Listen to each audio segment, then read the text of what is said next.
আসসালামু আলাইকুম। স্বপ্নের বাগান তাই মোহাম্মদ ইমন হোসেন। আমার কুলের বাগান আছে, সবাই টুকটাক জানেন। আমার স্ক্রিনে যে কুলটা দেখতেছেন এটা হচ্ছে বল সুন্দরী বলে। আর আমার সম্পূর্ণ বাগান হচ্ছে থাই আপেল কুলের। বেশিরভাগ মানে সব গাছে আমার থাই আপেল, কিন্তু আমি একটা কুল গাছ নিয়ে আসলাম বল সুন্দরী স্রেফ স্রেফ একটা গাছে আনছি। এটা হচ্ছে সেই স্ক্রিনে যেটা দেখতেছেন এটা হচ্ছে বল সুন্দরী। বল সুন্দরীর বৈশিষ্ট্য হচ্ছে এটা একটু বলের মতো একটু সাইজ হয়, ভালো বড় হয়, কিন্তু এর কোনো কালার আসে না। কিন্তু যে এই যে থাই আপেল কুলগুলো যেরকম এই যে বক্সে যেগুলো দেখছেন এগুলো হচ্ছে থাই আপেল কুল। থাই আপেলের কুল একদম দেখতে একদম আপেলের মতো হয়। আর বল সুন্দরী এই যে এরকম, এই হচ্ছে বল সুন্দরী, এগুলো হচ্ছে বল সুন্দরী। বল সুন্দরী একটু দেরিতে পাকে, এগুলা জানুয়ারির শেষে অথবা ফেব্রুয়ারির শুরুতে যে পাকে এগুলা, এই কুলগুলা ভালো। এগুলাতে এক একটা গাছের ধরন বেশি।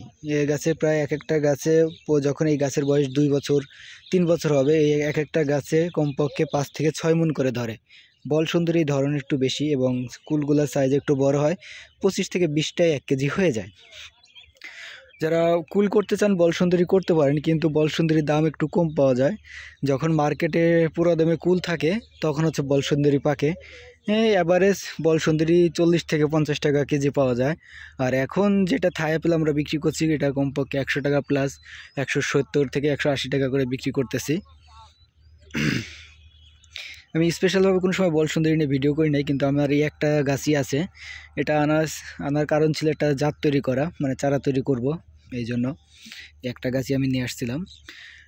আমার এই ছোট্ট গাছে এখনও আল্লাহর রহমতে কুল যা আছে কমপক্ষে 30 কেজি কুল হয়ে যাবে। মনে হয় গাছে কুল নাই, কিন্তু 30 কেজি প্লাস হয়ে যাবে এই গাছে কুলে। এটা স্ক্রিনে দেখা যাচ্ছে কুল না, একটা সাদা আপেল ঝুলতেছে গাছে, এরকম অবস্থা। মানে গাছে কুলের অবস্থা দেখলে আল্লাহর রহমতে সবই আল্লাহর নিয়ামত। বল সুন্দরী ধরন বেশি, 10 কথার 1 কথা। যারা কুল বাগান করতে চান তারা থাই আপেল কুলটাই করবেন। বল সুন্দরী করলে করতে পারেন, কম করে করবেন। এই অবস্থা। আজকে স্রেফ বল সুন্দরী নিয়ে একটা ভিডিও করলাম। আমার এই বল সুন্দরী কুল এখনও পাকে নাই, 2-1টা পাকছে। আর এমনি আমার থাই আপেল কুল বাগান শেষ হয়ে গেছে প্রায়।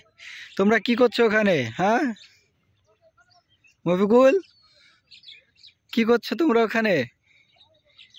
কুল তুলতেছ নাকি? আমি এই মাত্র মালয়েশিয়া থেকে কুল তুলে আসলাম। কুল তোলার কাজ চলছে।